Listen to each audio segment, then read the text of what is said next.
This video is brought to you by Cracks Only. Check out the link in the video description below to get to their website and check out their latest products. Trust me, you do not want to miss them.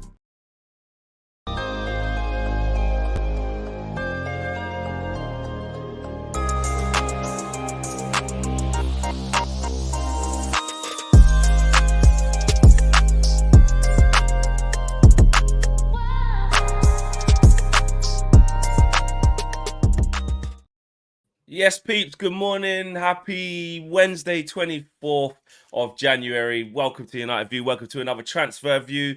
We've got a lot to talk about. I always say that. I always say we've got a lot to talk about because regardless of whether we're actually going to sign a player or not, there's always a lot to talk about because otherwise you'd be like, well, I'm just going to go then. Well, what's the point?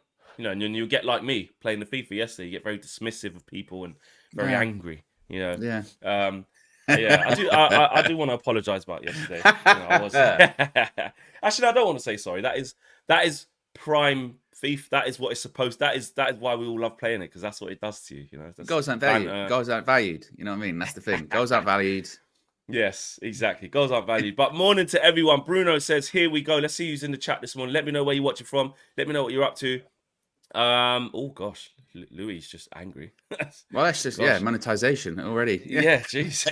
Nikhil says big up flowing. Wayne says good morning all. Shiva says morning UV. Tabislow says big up fam. Good morning to you all. We ain't forgot about you, Tabislow. 50 memberships. Yeah, head of recruitment, mate. We have not forgot about you. Produced by Palmera says, "No, don't apologize, Flex. This is why we watch." And Joe Blackman says, "Big up Palmeiras." And Mariam. And Joe Blackman says, "I lost to KG last night." You're a disgrace. You're a cheat because he's rubbish. You shouldn't be losing to him. You saying that? You saying KG's rubbish? Yeah. Actually, on the next FIFA that we 2 have, minutes in, already turning on your partner already. No, because I thought after yesterday, I was like, actually, I want to play him. You know, didn't like the way he was. Nah, do you know what I mean? Daniel Luciano says, "Morning Flex and Owen, big up UV fam." And Bandil says, "Big up from South Africa." As loads of people are getting involved in the comment section, in the chat section, you guys know what to do. Smash a like on the video, subscribe to the channel if you are new. This video is brought to you by Cracks Only. As you just saw, the link, as always, is in the video description below to get your hands on the latest gear from them, whether you play football, for your grip socks, for your boot bags, for your undergarments, all of that stuff, it is there.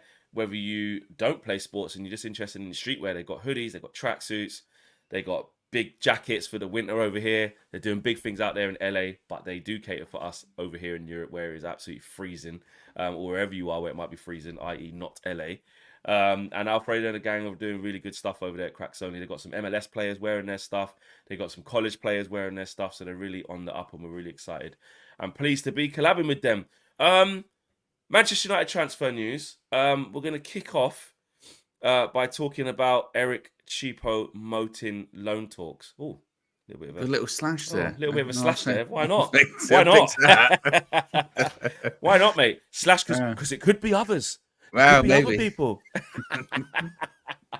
There you go. Not Owenology. Yeah. I didn't even start with Owenology of Virgin Media. I mean, literally, when it comes to Virgin Media, and I think people are invested at this point. They're invested in my sort of saga with Virgin. They want to know and I am quite literally. So Monday 9 o'clock got very quickly shifted to Thursday 9 o'clock.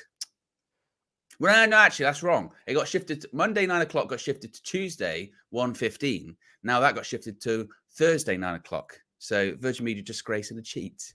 You're having Get a that bad across. time. So bad that I'm like, you know, any hope that I had of maybe reaching out to them to maybe sponsor the channel, or you've just made sure that's never going to happen. Good. If they did sponsor us, they probably wouldn't give us the service we wanted. So it's fine. No problem. Richard Branson could be watching and, you know, might want to invest, and you're just, you know, going down that road. Well, there's like Virgin Galactic about them, you know, getting on the spaceship and going out and maybe going to the moon and back and going around the earth. If they do go to the moon, don't come back. Stay there. Bloody hell, that's strong. Well, if any representatives from And Virgin maybe are when watching, you're up there, fix your satellites and all this kind of stuff as well. Make sure they work, because nothing works, Virgin Media. You are a disgrace. You're a cheat. well, Virgin, in the area that I live, there's been not such any complaints. So if you want to get involved with the channel, please come directly to me. Don't go to Owen, and Wow. we can have a conversation. There was it's not even just the broadband. There was the other one I showed you the other day, wasn't it? With the TV. If you're in my area, you just don't know what's on the TV. Your channels are just gone. Yeah, you're having a bad time. Imagine that going. What's on TV tonight? Don't know. I don't know why. The channels are gone. Yeah, it's true. It's true. Georges says your goals are not valued, Fleck. Yeah, if you know, you know. That's how I felt yesterday, and that's still how I feel now. So yeah. But Eric Choupo-Moting, Owen, what we got? Yes. What's going on? This is one of these links that's just been out there for a while, and it feels like it's been quite forced, to be honest with you. So once again, yesterday there were rumours suggesting that Manchester United are in talks with Bayern Munich to sign Eric Maxim Choupo-Moting on a 6-month loan deal. United want to complete the signing of a loan striker before the transfer deadline, but as we have sort of spoken about several times previously, Flex, this FFP, profit and loss situation, is a real thing with Manchester United.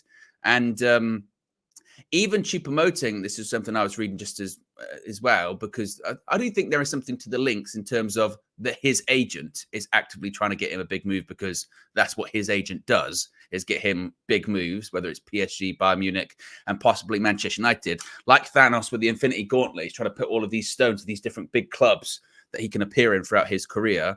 But even they were saying for him, I don't know what kind of wage he's on at Bayern Munich. We might not even be able to afford that.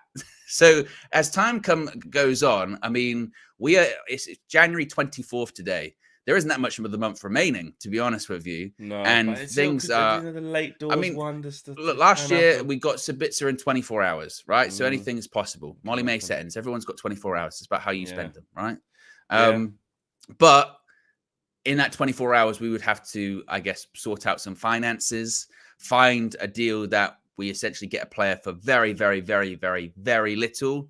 And I don't know if it's going to be Choupo-Moting. But my prediction throughout the whole transfer window is I did think we would get a loan in. But I suppose it must be stressed that as time sort of goes on, it does feel like very unlikely, isn't it? I mean, you hear those noises from United being like, well, if something comes along, that we can do, that we'll do it. But just this been one of sort of the quietest January windows ever, just in general? I mean, in comparison to recent years, not just United, I just mean across the board. Like, yeah, we was talking about that on the shows at Sky, that I think with PSR really being enforced with the Premier League, they've streamlined their rules on it and brought in this PSR, profit sustainability rules.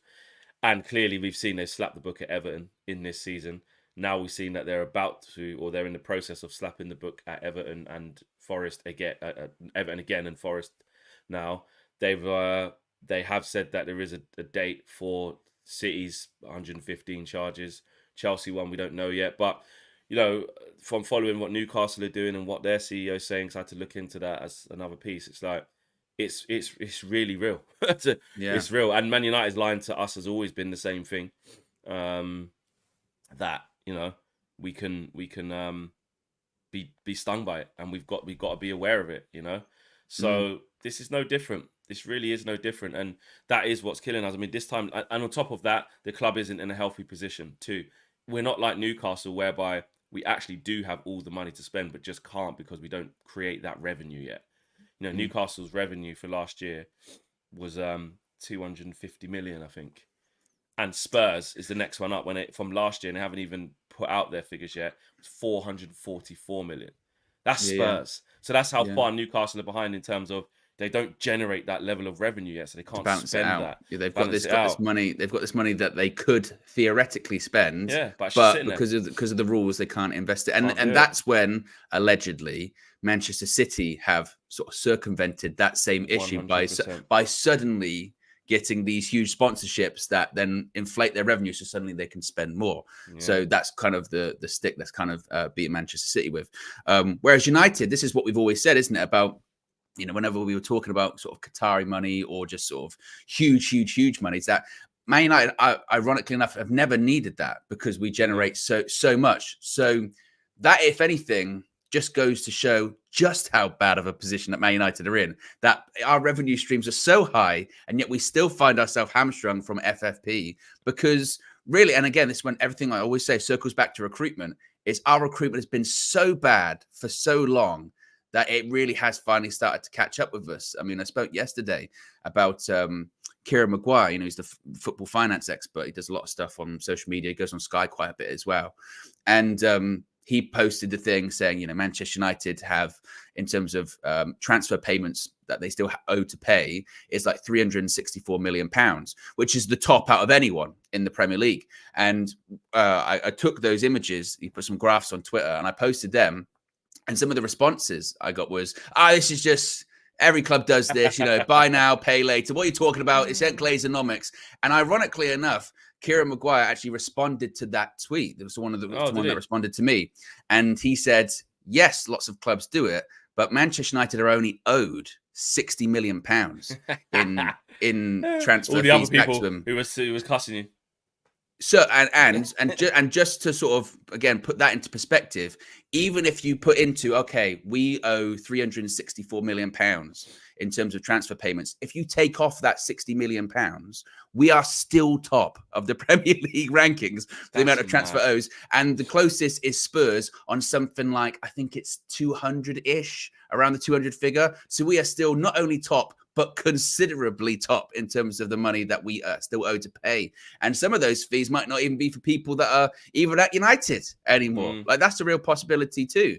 So that's the kind of position we find ourselves in. That's why, January for us anyway, and for a lot of people, but for us, it's been particularly quiet.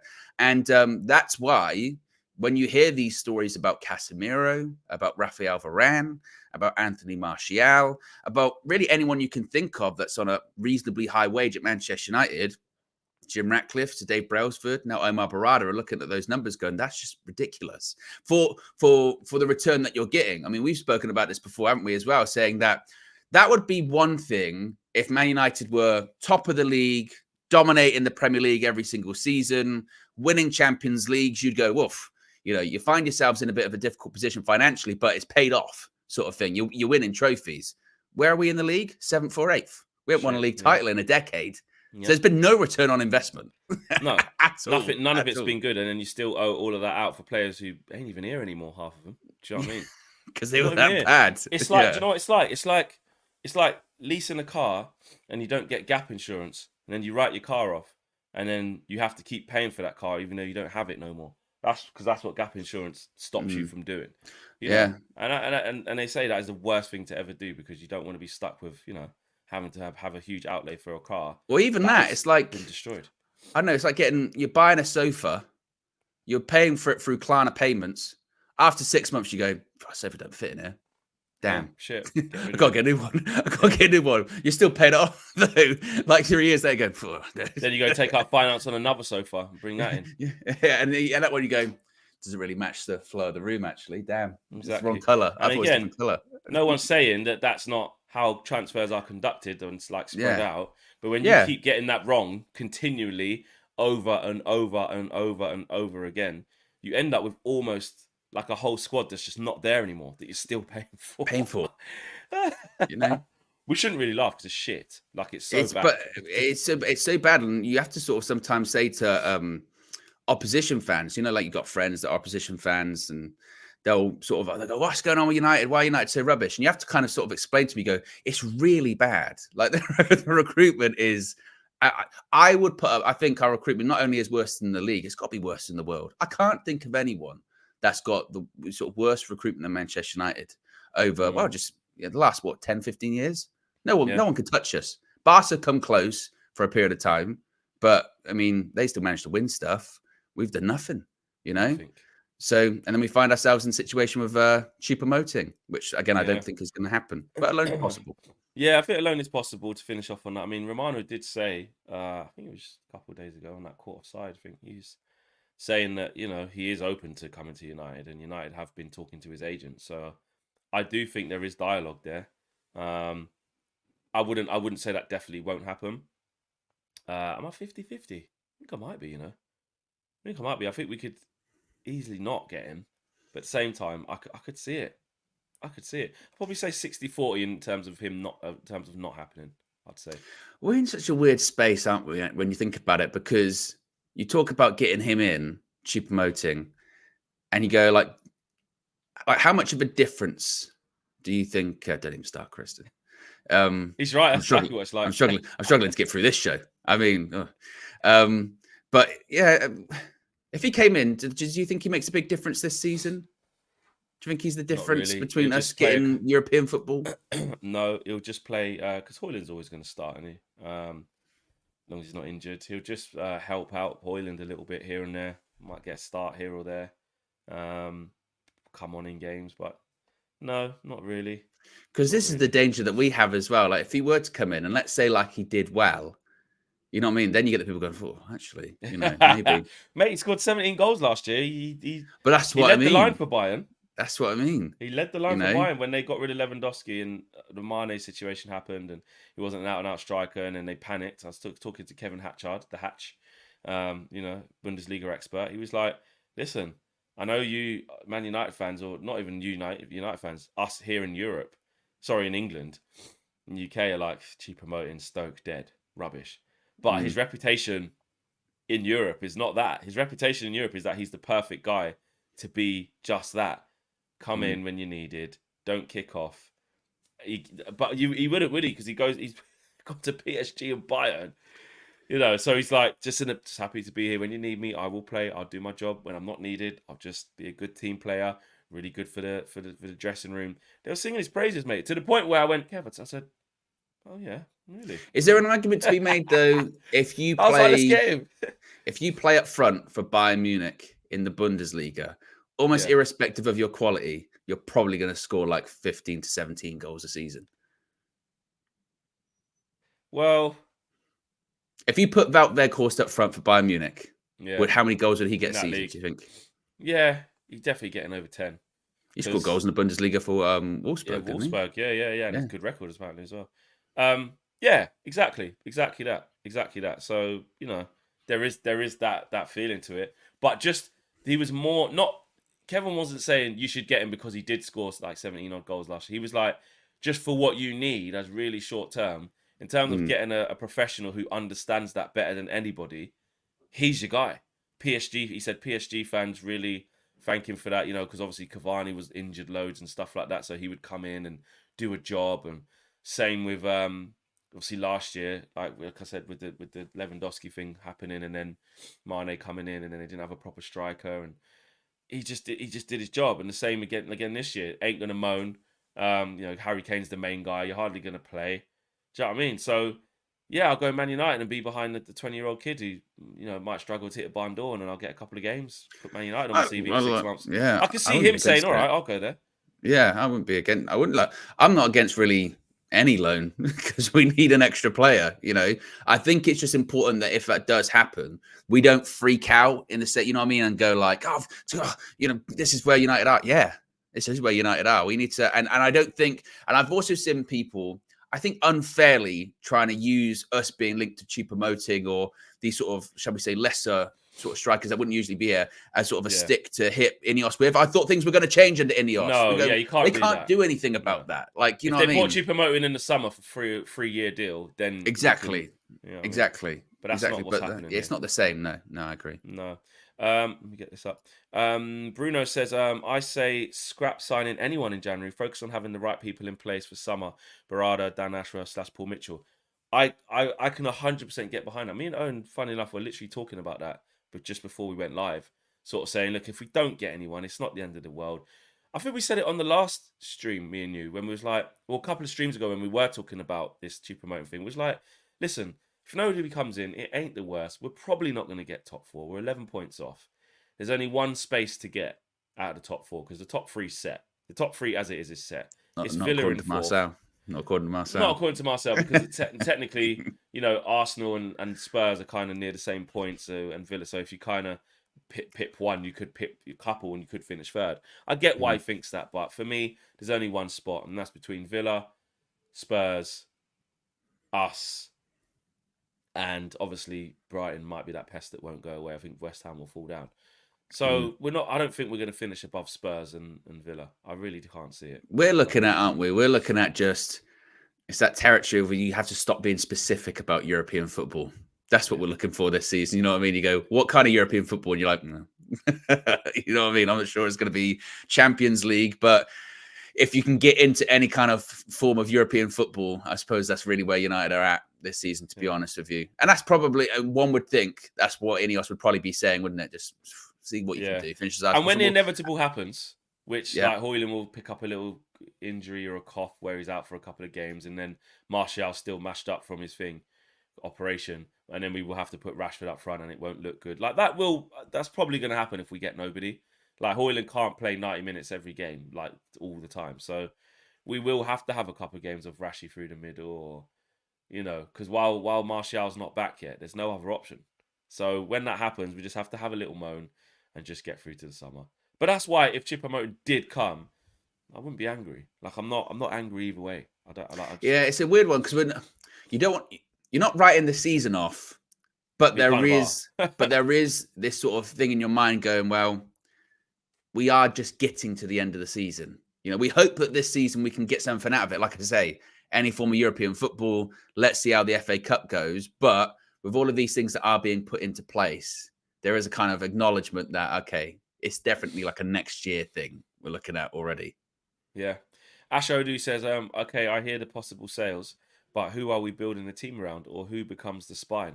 Definitely weird space. Are we aiming for top 4? Before we move on, I mean, sales, but who would we build this team around? Who would you start to build this team around out of who's here? Like, who could survive? Me and KG spoke about this yesterday, but I'm interested to hear what you think.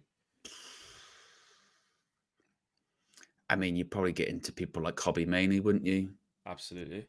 Kobbie, Garnacho. Yeah. And I've said this so many times, Flex, I'm just not attached to anyone. Yeah. Well, not being attached. Not like I'd really like to say. Just that's what I mean. Footballing thing. Who do you think? But that's what I mean. That's what I mean. If it's Ten Hag, or if it's a new coach, whoever makes that call, and they go, I don't know, let's see, let's almost essentially have everyone up for sale and see who we get biters on, apart from, like we say, the youngsters. I'd say Mainoo, Garnacho, Højlund, Martinez, Leacher, definitely. Leacher. Then after that, you're like, anyone can go. Yeah, anyone can. If someone else comes in, or even Erik ten Hag gets empowered and goes, right, finally I can go to these people and say I want to get rid of these people, and they say, yeah, anyone can go. Like, go through the team. Onana can go. Wan-Bissaka can go. Dalot's going to stick around because he's just signed a new contract. Varane probably could go. Martinez going to stay. Sure, he can go.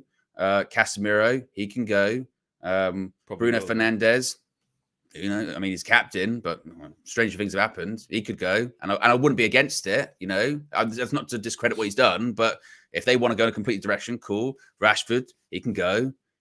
Just signed a new contract, but this season's not been great. Right hand side, Anthony, he can go. Højlund, he's going to be sticking around, isn't he? So I guess you've got to make that one work. But there aren't many. there aren't a lot. You got McTominay, Maguire, Lindelof. He can go. They can all go. Didn't even. Those ones are like, don't even mention. They wouldn't. I wasn't. They're not built around. Yeah. No. Ericsson. Yeah. I mean, Vincent's still finished. Actually, how long did he get? I think did he get like a 3 year? Is it 3 years? 4 years? Something like that. Going into his 3rd year. This is his 3rd year. No, this is his 2nd year. Second year, yeah. Yeah, it is his 2nd year. Yeah. He got come in on a free last year, didn't he? Yeah, I reckon he's probably got a year left in the summer. I mean, it's a good question. Who do you build around? Because near enough, we've tried to sort of build around Bruno. We've tried to build around Rashford.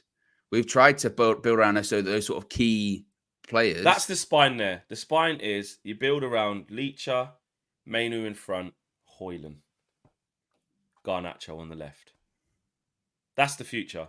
Well, and then you get the right quality. And Garnacho's obviously still raw. We don't know. And the Højlund one, it's again not to say that he's rubbish, but it might be a conversation of going, maybe that kind of prime striker maybe just comes in for maybe a couple of seasons Absolutely. helps out Højlund. But the spine, like in terms of a longer term spine, doesn't really exist. No, we have to build it. We've got to build it.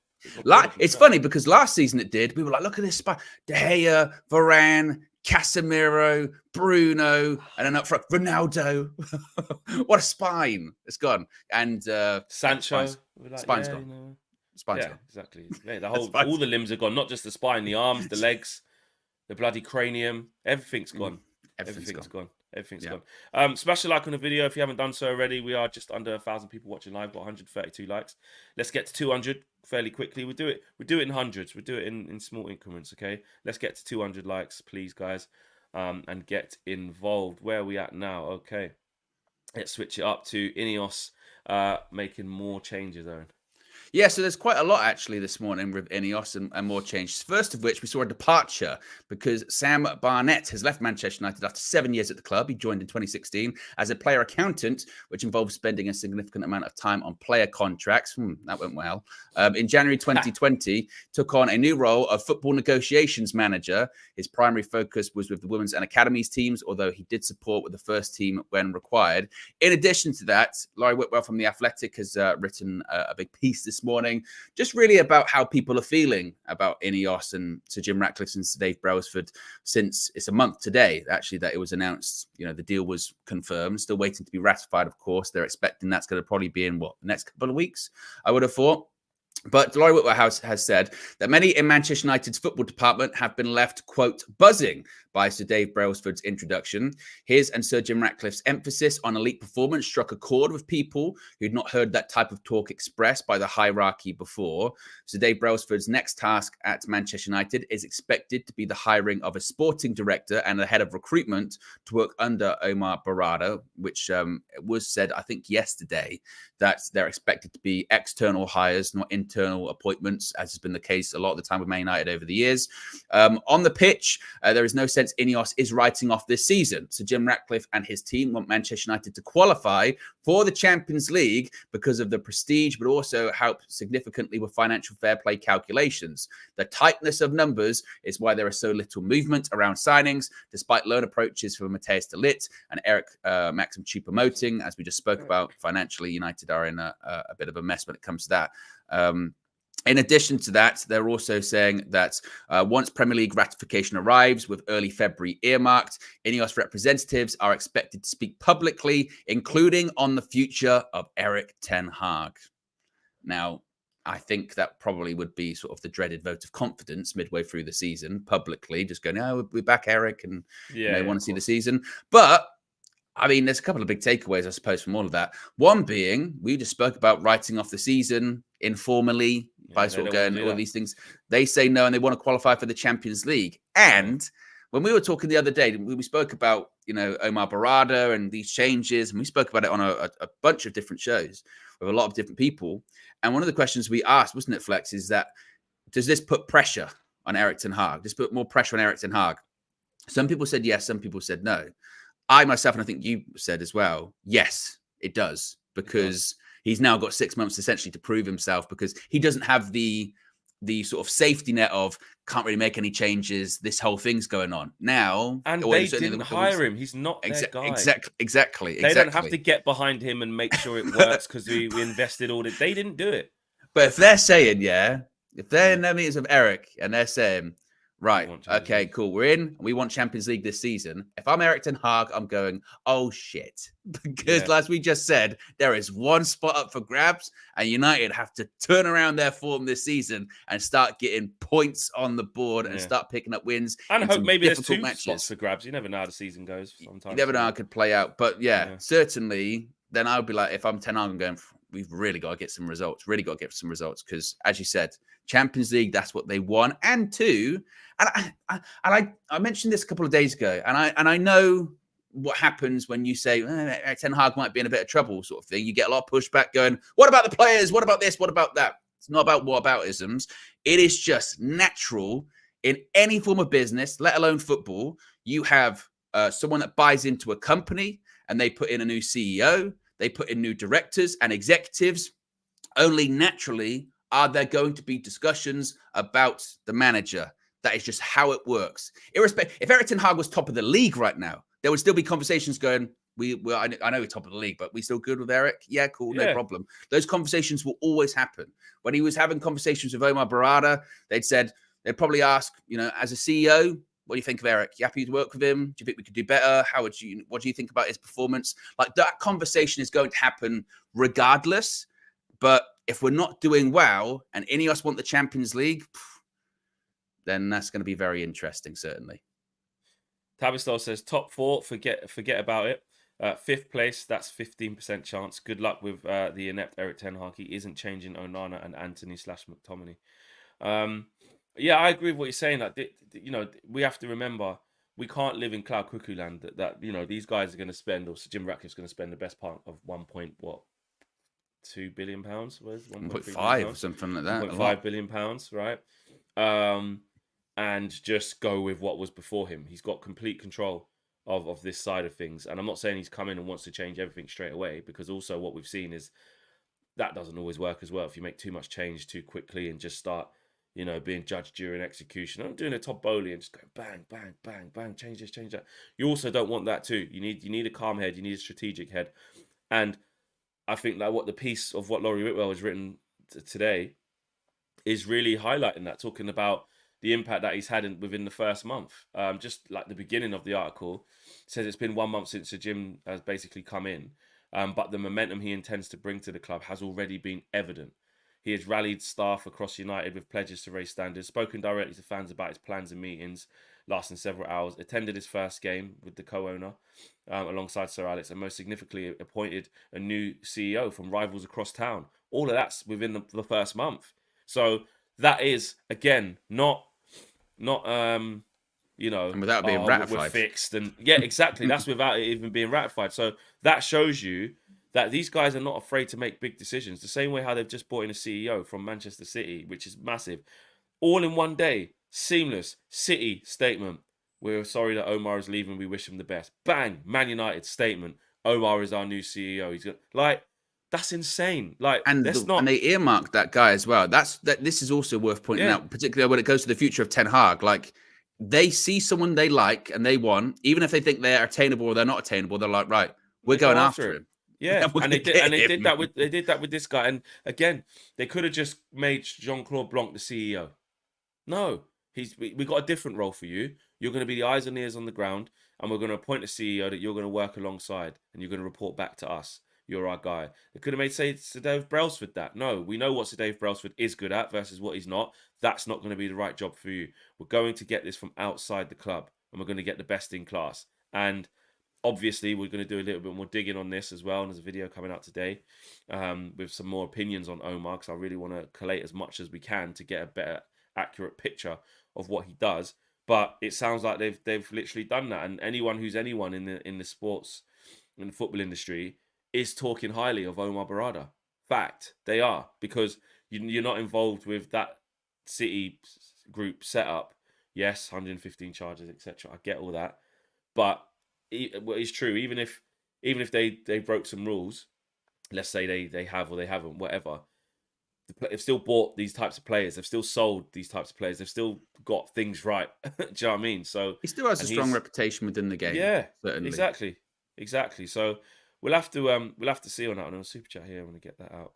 WJ Barrett says, let's be honest, you come spending big money and see this shit show, you are pulling the trigger. Erik ten Hag will not last the season. We have to be real. Tricky lasts. The only way he doesn't last the season is if we just keep getting licks from. Yeah, I think if it gets catastrophically bad, Yeah. But again, my prediction has always been, and this is kind of my sort of, I hope this doesn't happen for him, because I do want every manager that's been at United, I've wanted it to work out until it's got to the point where it's very clear that it's not working out anymore. And look, certainly he will hope, I think, that with these players back now, which we're going to talk about shortly, and playing one game a week, that maybe things will turn around this season. But my gut feeling is I think he will last the season, but it could get to a situation whereby even towards the end of the season, let's say sort of April, May, Champions League and all that's very far off. And you everyone knows what's going to happen, but it hasn't happened yet sort of situation. A bit like Sarri when he was at Chelsea, a bit like Rafa Benitez when he was the interim manager at Chelsea, a bit like Conte in his last season at Chelsea, where everyone knows they're like, this other manager's going to come in, but, you know, it's not done yet. And this guy's still here, and contracts and compensation. I could see that happening. And if those reports are, like I said, accurate this morning, that Ineos are like, we want to get Champions League football this season, it's going to be really interesting to see how lenient they are with Ten Hag and this team to say, like, oh, we understand, you know, this season injuries and it's been a bit difficult, blah, blah, blah. Because if they're as ruthless as they want to, you know, if they're as ruthless as they want to portray themselves to be and direct about getting someone like Omar Barada, that decision that they eventually will make, and they will make a decision on Ten Hag, either to keep him or get rid of him, is going to be really interesting to see. And I think it's going to lead to already some very uncomfortable conversations about this season. It will if he hasn't done well enough. And obviously his next job is to get a sporting director now as well. Obviously Dan Ashworth has been mentioned, Paul Mitchell has been mentioned. Been a few names in the hat, but as we've seen with the Omar Barada appointment, we might just go and get the chief scout from somewhere else if he just was not expecting. And then, but that's also what's key. I think you bring up a good point there. So when you talk about Ten Hag, WJ Barrett, this is why I say I think he will last the season, because I don't think anything happens until we get that sporting director, that head of recruitment, and then they all come together, have a conversation with Ten Hag, assess what's happening on the pitch, and then go, okay, how do we feel about this? Where is this going? And also Eric Ten Hag, what's he got? It's 18 months left on his contract. You know, a bit easier to get rid of him at the end of the season with just 12 months left and 18 months left, you know, in terms of finances. All of those things go into it, you know. So it's going to be very, very, very interesting. As I've said time and time again, the summer is going to be fascinating with Manchester United, how we operate in the transfer market, incomings as well as outgoings, who's going to be leading that charge from a recruitment point of view, who's going to be the manager at that point in time as well. It's going to be very, very interesting. WJ Barrett saying ratification done, and they announced to Jim Ratcliffe, Eric Ten Hag gone. And again, for the reasons Owen just said, I just don't think that's going to happen, bro, because right now you can clearly see that Sir Jim is just putting everything in place. And that was an earlier super chat from, who said it? It's gone now. That was basically saying, let's get everything. Oh yeah, focus on there you go. It was from Bruno. Earlier on, Bruno Rodriguez, that was like saying, scrap January. Let's just focus on having the right people in the right place for the summer. Barada, Dan Ashworth / Paul Mitchell, whoever it is, everyone's in place. Then also in the lead up to them to the summer, like Owen said, they're having those conversations. They're mapping out what they want to do. So when they get to the summer, they know what they want to do. I don't think the Premier League announced Ratcliffe and then he just goes, right, Eric Ten Hag's gone.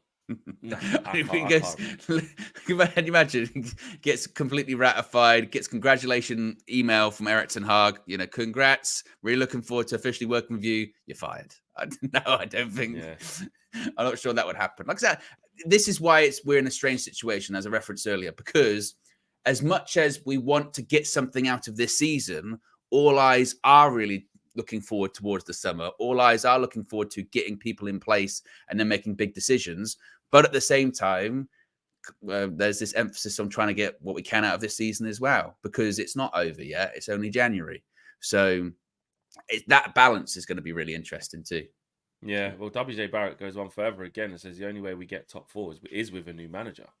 WJ Barrett's gone clear. I mean, he's definitely. I remember a couple of weeks ago when he was Ten Hag indifferent or something like that, or skeptical. He's gone in stages, to be fair. I respect it. He has gone in his stages and stay true to his word. But WJ Barrett obviously saying, nah, we ain't getting top four with this manager. And I don't think we are going to get top four with this manager. I actually agree with that. We're not. I don't think we will. I'll be obviously pleasantly surprised, but I'll be shocked if we got top four.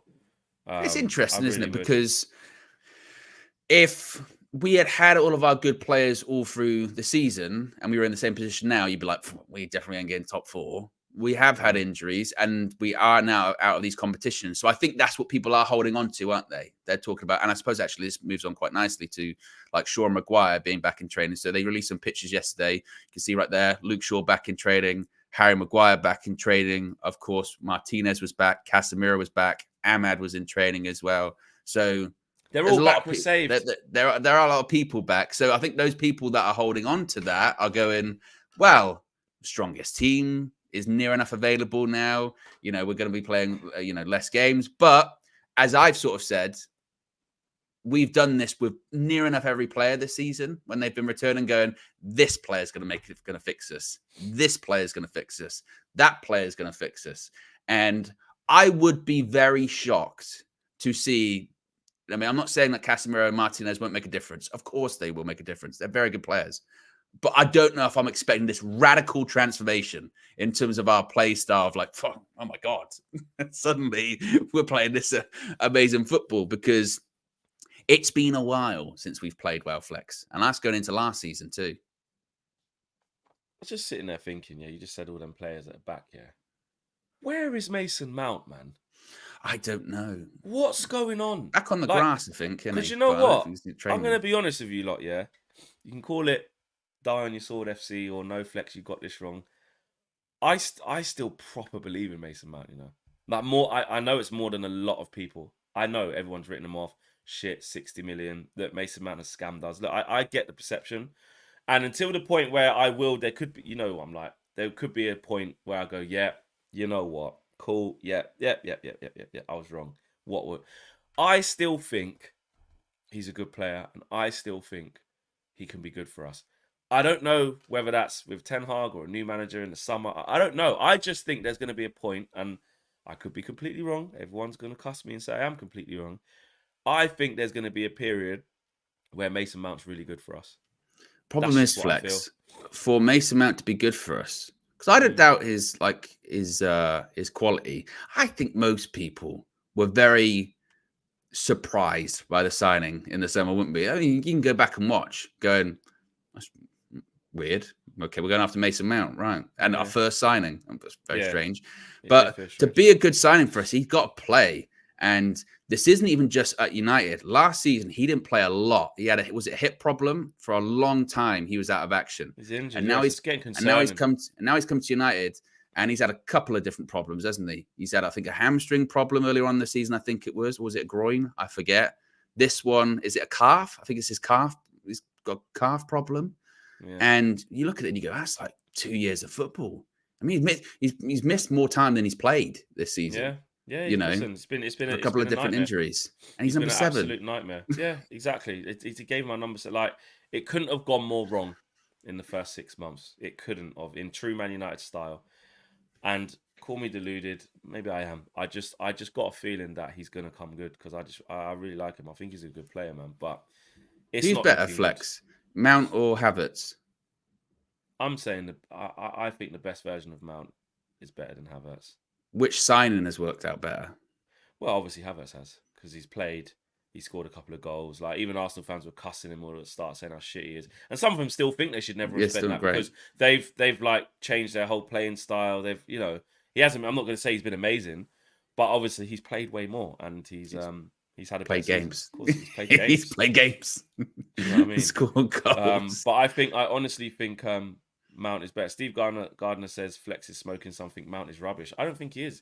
This is a player that, before he got injury hit last season at Chelsea and had issues with the contracts of why he actually wanted to leave, he was their player of the season 2 years in a row, helping them win the Champions League. Like, we do forget that. Like, I don't know. I think he's a good, intelligent, good footballer. That could help us once we build the right team. But we're so far off that. How do you envisage what that looks like? I get it. And it's a fine line, isn't it? Because this is my thing with this kind of stuff. And I have to keep the same energy for, people like Martial, people like Donny, and others that have been outside United. That it's great what they have done in the past. But eventually, once you're injured for a long time, over several years, you do have to go, right, that's enough now. I know it's not your fault and all this kind of stuff, but it is enough. And Mason Mount, he's going to have to, when he comes back, he's going to have to stay fit for a while to really prove himself. He's got a bit of a false start now, hasn't he? Because if he comes back, this season, picks up another injury, people are like, next season, his second season. If he's to be honest, he's like a couple of injuries away from being like, right. Yeah. And I agree with that. I do agree with that. You want to give him the benefit of the doubt. His first season's only been here 6 months. You can't write someone off after that.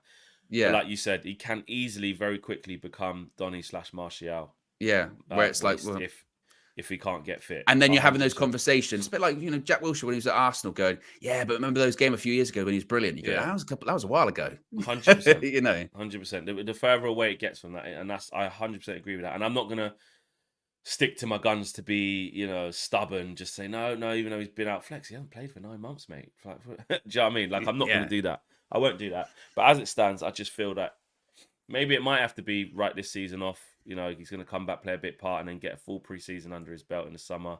Might be a new manager, fresh changes, and it's just a new feel. I'm banking on that because if it goes into next season, it's like this, then again, you're right. Joe Blackman says, I predict a top 4 finish for us. When we do, all the Eric Ten Hag doubters come find me. Interesting from Joe Blackman, going strong there, saying Eric will do it. Lil Yo says, doesn't Luke Shaw look like a slim Luke Littler?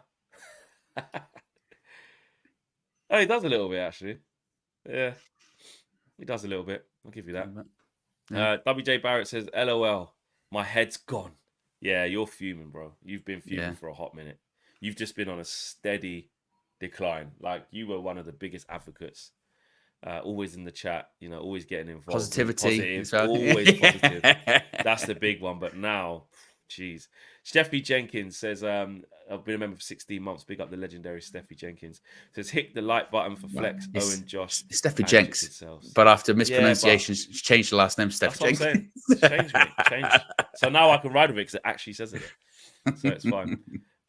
Big up to you, Steffi Jenkins. And WJ Barrett says, controversial, Mount over Bruno equals effectiveness.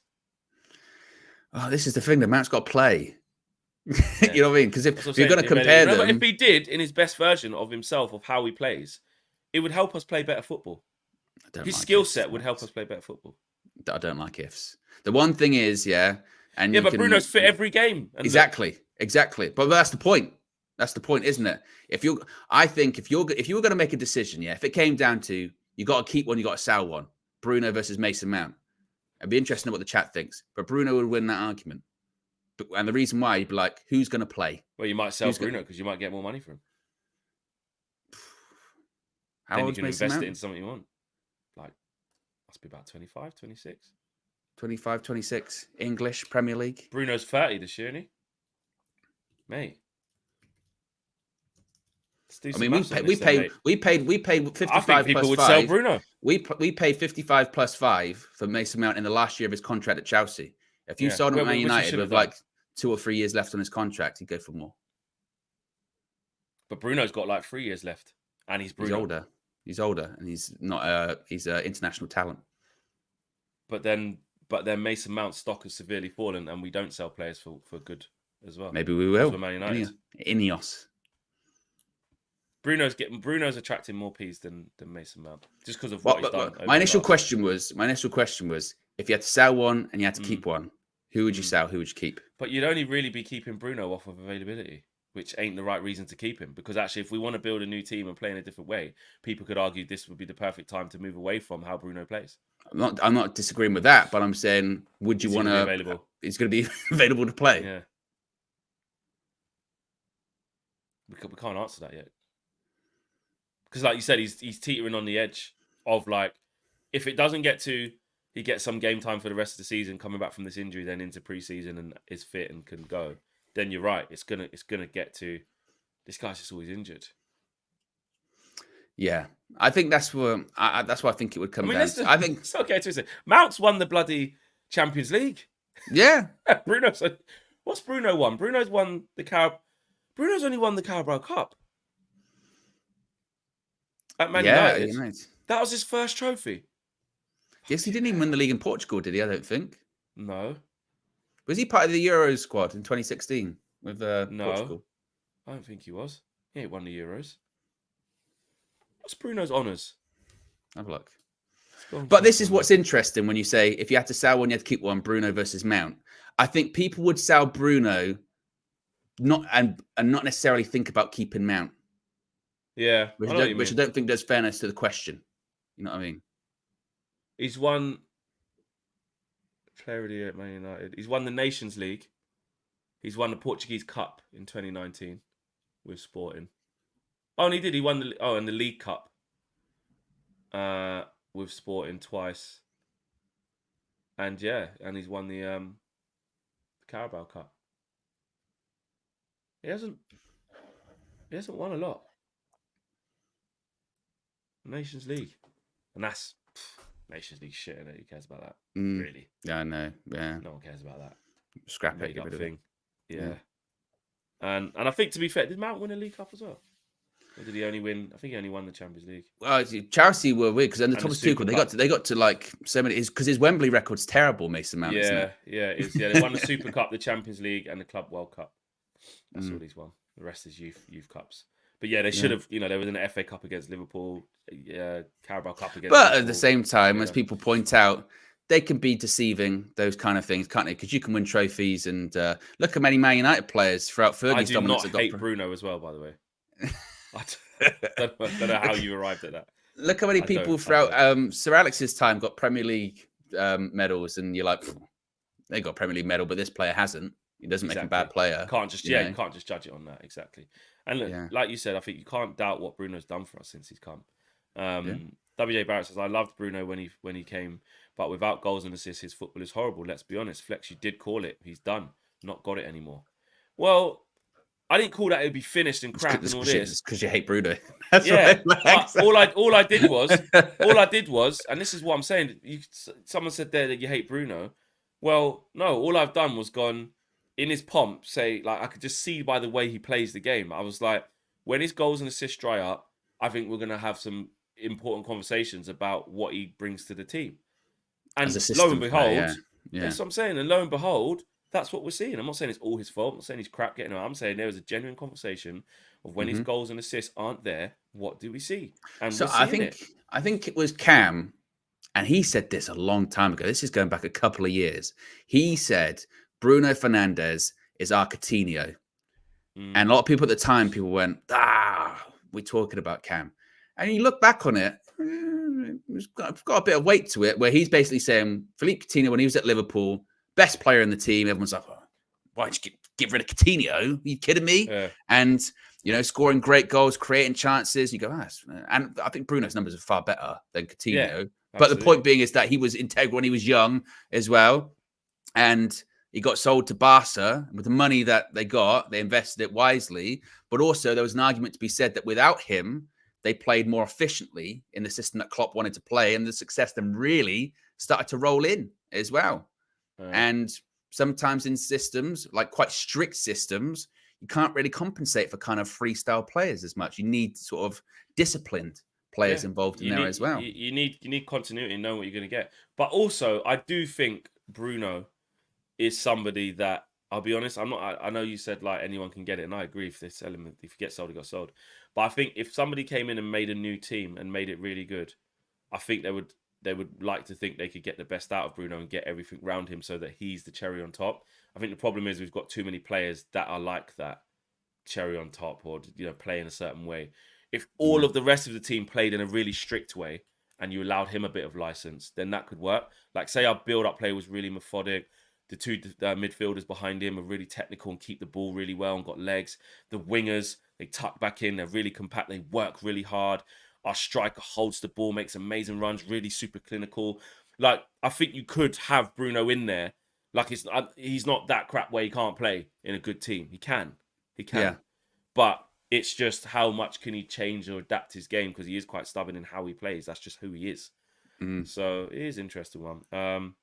Matt Farley says, Bayern technical director is leaving. We should think about it. Darren Fletcher should also go, as he occupies that position he got as job for the boys. We want the best in class. Big up Darren every time we see him. It's quite weird actually, because we actually see him a lot, because when we're at the games in the media bit, he comes and sits up by the comms. So a lot of time you're in the lift with him, or you're walking back to the thing, and it's actually quite weird. But yeah, you can't just have people there on sentiment. WJ Barrett says, I love Bruno. Oh no, I read that one already. And then Palmeiras, produced by Palmeiras, is the latest member of the UV Members Club as well. So big up to you, my friend. Yes. That's the show. We've got a good video coming out later on. We didn't quite get to Bayindir. Actually, yes, Bayindir set for your debut, actually, really quickly. Yeah, so very quickly, comes from the Mail saying Bayindir is set to make his debut in goal for Manchester United in Sunday's FA Cup tie at Newport County. That was kind of irrelevant of what happened yesterday, or irrespective of what happened yesterday with Cameroon. If obviously they stayed in, they got through just. I mean, very much just craziness. Was it 2 goals in the last 5 minutes for them to go through? Andre Onana, of course, did not play. He was dropped for his cousin, who, by the way, just to kind of encapsulate actually what this is, Andre Onana missed the first game. Well, he got there, day of first game, didn't play, was angry. They won that game. He then played the next game. They lost. And then, or they drew the first game, I think, actually. Lost the next game, won this last game. He was dropped for his cousin, who plays in the 3rd division in France. What an absolute farce. What an absolute farce. Smart, I mean, madness. Absolute madness as to what's going on with him. I don't. How that just shows you how bad Onana must be viewed there or something. Because what on earth to not play over the someone from the 3rd tier of French football? I believe he is, and obviously it's his cousin. Yeah. Ironically, come on, man. It's just been a mess. It has been an absolute mess. I just thought he'd just come back after being dropped, and then now they win. He might just go sod this because he got that in him, and then he'll just be done again. I could see it. I honestly can see it happening. Because if you don't play the next game, oh my days, what's the point? Well, also as well, again, that's their first win of the competition, and they're through. Yeah, you can't. So if you're the manager, be like, oh, it worked out. Although they conceded 2 goals, but isn't it something like his save percentage at AFCON is 0? Yeah, because he's played 1 game, and I don't know if he made a save in the match. And it's and you don't want it to be come across like you're piling in, but the whole situation is just a giant farce, isn't it? It's a massive farce. It's something that United shouldn't be tied into as well, because by all parties it's been handled really badly. By United, it's been handled badly. By Onana, it's been handled badly. Cameroon must be they're taking the absolute piss out of us, and they haven't had a great tournament anyway. They've scraped through, and you'd be and the thing is, if they go out now, they got Nigeria next. If they go out, a lot of people will turn and point to Onana and be like, that didn't help, by the way, So, I don't know. I don't know, Flex. But Bayindir, if he has a great game, is he sticking in between the sticks, you think? Nah, he ain't. He's straight back out, mate. If Onana comes back early, mate. Yeah, what was it? Wolves is the next game after that, isn't it? Great game against Newport County. Jesus, League 2. Honestly, I'm excited to see Bayindir though. Just want to see him. Just want to see what he does. You know what I mean? Because we like I said, if we see him just do basic crosses, come catch. Oh, we're gonna overhype him, Flex. That's what we're going to do. A basic save. Yeah, he's gonna. He's going to make a save. Yeah. He's going to catch a cross, and we're going to be like, oh, my God. This is what we've been missing. Keep him in. Yes, exactly. Exactly. There you go. Guys, stay tuned for later on. We've got some good videos coming. One about Omar Barada as well, which I think you guys will enjoy. And we'll see you tomorrow live again. But yes, video come out this evening, 6 p.m. Take care. Smash a like on the video. Subscribe to the channel if you are new. Take care. Peace.